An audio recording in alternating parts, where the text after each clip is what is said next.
Dear student, कल के exam में जो 105 सीरीज का एग्ज़ाम है आपका, आप देखिएगा मल्टीप्लायर मतलब गुणक से कम 4 या 5 क्वेश्चन ज़रूर आएंगे। तो ये बहुत ही इम्पॉर्टेंट टॉपिक है। तो सबसे पहले हम लोग इसी को कर लेते हैं, ठीक है। सबसे पहले क्वेश्चन आपका ये आ सकता है, लास्ट एग्ज़ाम अगर लास्ट ईयर के पेपर देखें तो उसमें क्वेश्चन कहीं ना कहीं आया भी है कि जो मल्टीप्लायर है, गुणक है, उसको किसने दिया था, सर्वप्रथम किसने दिया था। तो सर्वप्रथम जो है आरएफ कॉर्न ने दिया था, लेकिन इनका जो गुणक था वो था रोजगार गुणक। कौन सा गुणक था? रोजगार गुणक। तो हो सकता है पूछ ले रोजगार गुणक किसने दिया है, या ये पूछ ले कि सर्वप्रथम गुणक किसने दिया था। तो क्या आंसर होगा? RF corn. उसके बाद आपसे पूछ सकता है कि निवेश गुणक किसने दिया है। तो ये है जेएम केन्स। JM Keynes. हम पढ़ क्या रहे हैं? हम पढ़ रहे हैं समष्टि, और समष्टि के जनक ही कहे जाते हैं केन्स। तो ये भी याद रखिएगा कि जो जॉन मेनार्ड केन्स थे वो समष्टि अर्थशास्त्र के जनक थे, पिता थे। तो ये क्वेश्चन भी आपसे पूछ सकता है। अगला क्वेश्चन, 3 फॉर्मूले हैं इसके।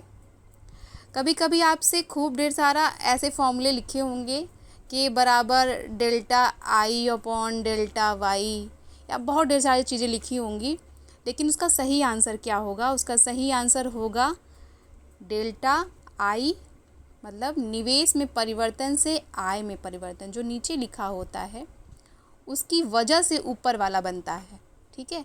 तो निवेश में परिवर्तन से आय में परिवर्तन, इसका मतलब डेल्टा आई बटे डेल्टा वाई बटे डेल्टा आई। तो इस चीज़ का ध्यान रखिएगा कि हमें जब भी गुणक के बारे में पूछे तो ये ध्यान रखेंगे कि आय जो है वो ऊपर है और निवेश नीचे है।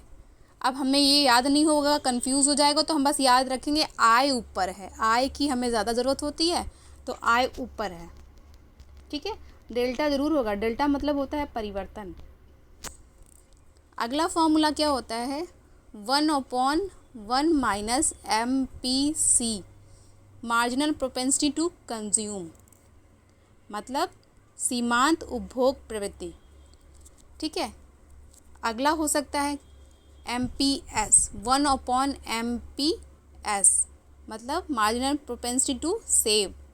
इसका मतलब क्या हुआ? सीमांत बचत प्रवृत्ति। तो आप जानते हैं कि कोई भी चीज़, ऊपर वाले को अंश बोलते हैं, नीचे वाले को हर बोलते हैं। कोई भी चीज़ हर में हो तो उसके साथ विपरीत संबंध होता है, ठीक। तो इस चीज़ का ध्यान रखेंगे। ये भी क्वेश्चन पूछ सकता है कि बताइए गुणक का MPC के साथ कैसा संबंध है, ठीक है। तो कैसा है? धनात्मक है, पॉजिटिव संबंध है। गुणक अगर MPC अधिक होगी तो गुणक भी अधिक होगा।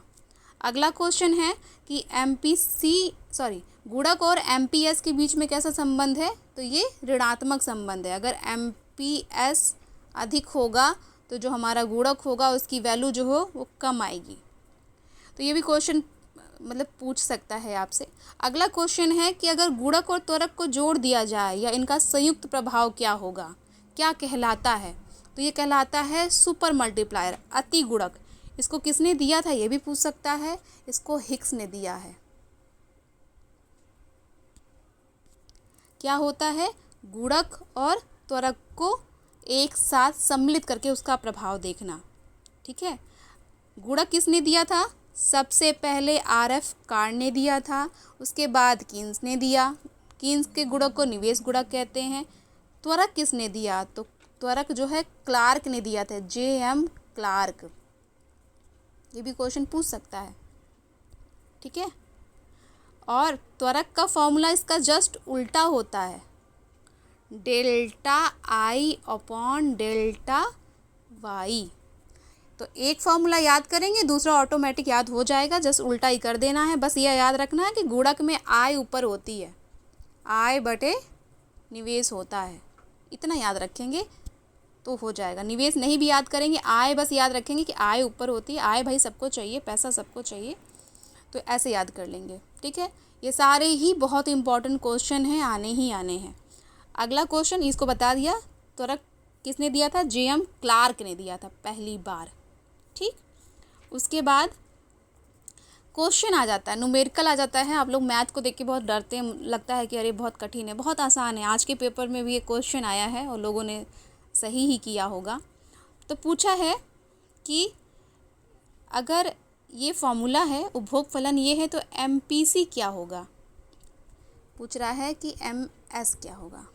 ठीक है, तो देखिए MS मैंने आपको पहले ही बताया था कि जो हमारी आय होती है उसका हम करते क्या, या तो हम उपभोग कर लेते हैं या तो उसको हम बचा लेते हैं। इससे क्या बनता है? इससे बनता है MPC और इससे क्या बनता है? MPS। ये दोनों बराबर होते हैं 1 के। अगर हमारी आय 1 रुपये है तो ये दोनों बराबर बराबर भागों में, कुछ अधिक कुछ कम भागों में टूटेंगे, लेकिन दोनों बटेंगे आपस में ही। आय से ही कुछ ना कुछ हम उपभोग करेंगे, कुछ ना कुछ हम बचा लेंगे। ठीक है, तो इसलिए इन दोनों का जोड़ क्या होगा? हमेशा 1 के बराबर होगा। अब देखिए, अब हमें पता चल गया कि हमेशा 1 के बराबर होगा, और क्वेश्चन में अगर ये दे दे तो 1 में से ये घटा देंगे। क्वेश्चन में अगर C दे दे तो आय में से 1 में से S घटा देंगे। यहाँ पे क्वेश्चन में उसने क्या दे रखा है? ये दे रखा है और MS पूछ रहा है। कुछ नहीं करना है हमें, बहुत आसान क्वेश्चन होता है। 1 में से जो भी संख्या दी गई हो पॉइंट में, 0.65 को हम क्या करेंगे? घटा देंगे। ये देखिए, घटा के मैंने सिखाया भी कैसे घटाते हैं। उसके बाद घटाने के बाद जो आएगा वो आंसर आ जाएगा। ये क्वेश्चन 2023 का है और आज के पेपर में भी ये क्वेश्चन आया है और कल भी ये पक्का आएगा। तो ये बहुत इंपॉर्टेंट टॉपिक है जो आप लोग को पता होना चाहिए। कल के पेपर में इसमें से पक्का 2-4 क्वेश्चन आने ही आने हैं। तो इसको 1-2 बार वीडियो को देखिएगा ताकि आप लोग को समझ में आए और आपका पेपर अच्छा हो और आपको अच्छे नंबर मिल सके।